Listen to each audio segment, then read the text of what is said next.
Hello Commanders, Commander Plater here, back with another Elite Dangerous video, and in case you've been living on an asteroid for the last week, the Type 10 has arrived, and this is my first impressions of it, and yes, there is a flight assist off landing with the Type 10, you just have to watch and see. The Type 10 is billed as the outcome of the Alliance and Lakon working together to quickly produce a ship to aid in the Thargoid conflict. It's based on the Type 9 chassis, and it's very easy to spot. The similar size and shape, and of course, that distinctive Lakon cockpit, which I really do hope is much stronger than other ships, or I am going to be in trouble. The Type 10 does have some distinctive features, such as, what some of my viewers are calling, a built-in R2 unit, which is basically some kind of sensor dome on the top. This is a cosmetic change, and there have been a few more that are worth mentioning. The next thing is these pods located on the wings and on the belly of the ship. There has been some speculation as to their function, possibly fuel tanks, and they do have the appearance of pontoons, the type you'd find on a seaplane. And then there's the possibility of there being storage tanks for mycoid, but I am going to let you guys throw your opinions out on that in the comments section. One major change between the Type 10 and the Type 9 is the engines. I mean, look at them. 8 beefy thrusters to move the bulk of this ship. And also, in case you haven't noticed, there is a spoiler. Well, not a spoiler. An aerodynamic stabilizer for those atmospheres we fly in. Let's talk numbers, shall we? We're going to do some comparisons before we look at the hardpoints, and yes, we are going to be comparing it with the Type 9, as let's face it, this is pretty much a beefed up Type 9. Now, these are all going to be stock numbers, and with engineering there are so many different options, it's impossible to try and compare them, especially with different builds people come out with, often some unusual stuff. So yeah, we're going to look at basically the unchangeable things, all the things that are set as stock. So, first of all, let's have a look at the speeds. The Type 9 has a top speed of 131, the boost speed of 201. The Type 10, when stock, has 179 top speed and boost of 219, so a bit of an improvement, in particular with its normal top speed. The shields on the Type 9, 88, the shields on the Type 10, 99. Not really much to say there, but I will mention that neither of these ships are particularly good when it comes to being shield tanks at all. Type 9 has a hull strength of 864. The Type 10 has a hull of 1044, so a definite improvement there, and it has some real potential to be a hull tank. The hull mass on the Type 9 is 1000 tons, and the Type 10 is 1200 tons. The Type 9 has got 4 utility mounts, and the Type 10 has 8 utility mounts. The core internals are the same for both ships when stock, which makes some of the stats we've just went through a little bit odd, as the hull weight typically affects the shield strength negatively, but the Type 10 has a higher hull mass and slightly higher shields. Taking the identical internals into consideration, the difference in speed of the two ships can also be questioned. Both are equipped with the same size thrusters, but once again, the Type 10 has better performance. Also, when purchased, the Type 10 has smaller modules than it can actually take in each slot as well, and that's worth bearing in mind, so it does make it a little bit pricier to outfit. Right, let's talk hardpoints. The Type 10 has 4 large hardpoints, 3 medium and 2 small. This is a huge leap up from the Type 9, and the only issue with them is the positioning. The 4 large hardpoints are spread out, with 2 of them on the top and 2 of them located on the bottom. The medium hardpoints are located with 2 on the top and 1 on the bottom. The 2 small hardpoints are positioned on the front of the ship, 1 on either side of the cockpit. The positioning of the hardpoints can lead to some impossible firing angles, and some players have actually reported that certain weapons don't fire at all.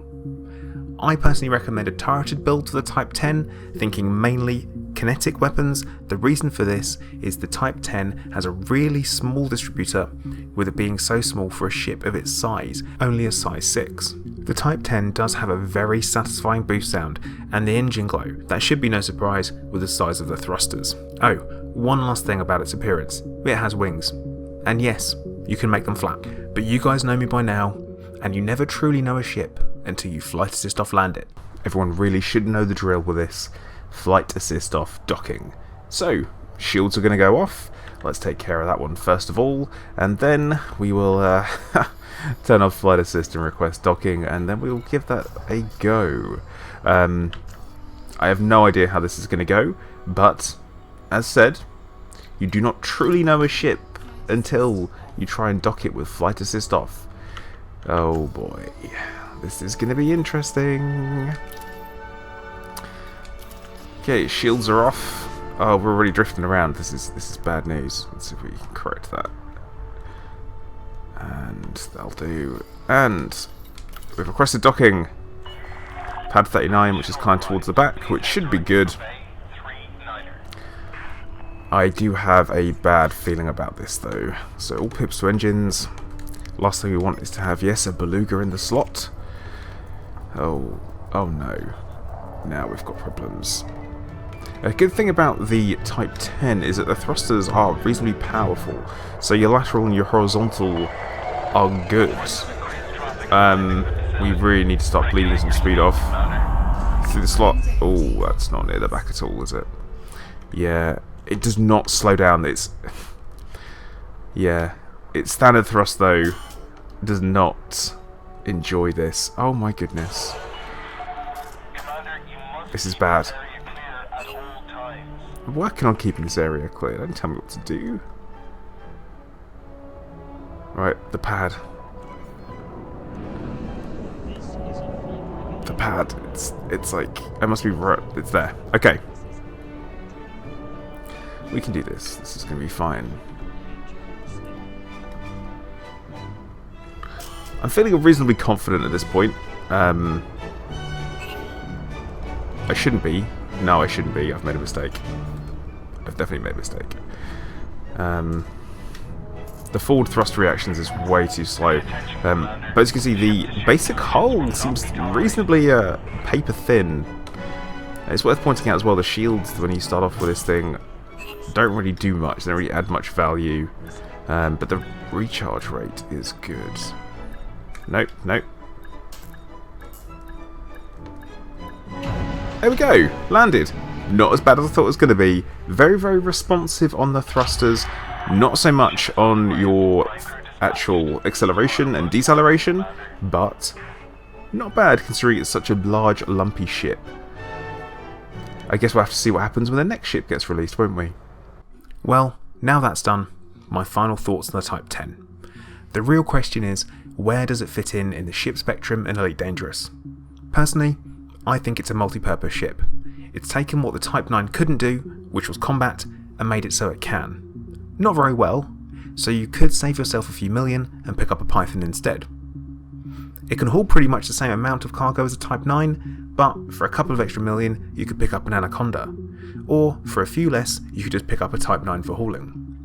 But the Type 10 has more flexibility, and has some very good capabilities as a hull tank. It's not built to be used as a fighter or a bounty hunting ship, but as part of a wing it could be a very good support vessel. Will I be flying one regularly? I think I'm going to be storing mine until its place becomes clearer in the ship selection. I do, however, think it will show its use in the future and in upcoming storylines. Well, over to you, Commanders.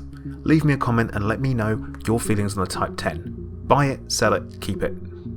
So, thank you for watching. Please like and subscribe and make sure you turn on notifications, that way you get an alert every time I put a new video out. Also, whilst you're there, please consider becoming a patron. It's a fantastic way to help support the channel and help me to provide you with good quality content. But once again, thank you for watching. Commander Plater, out.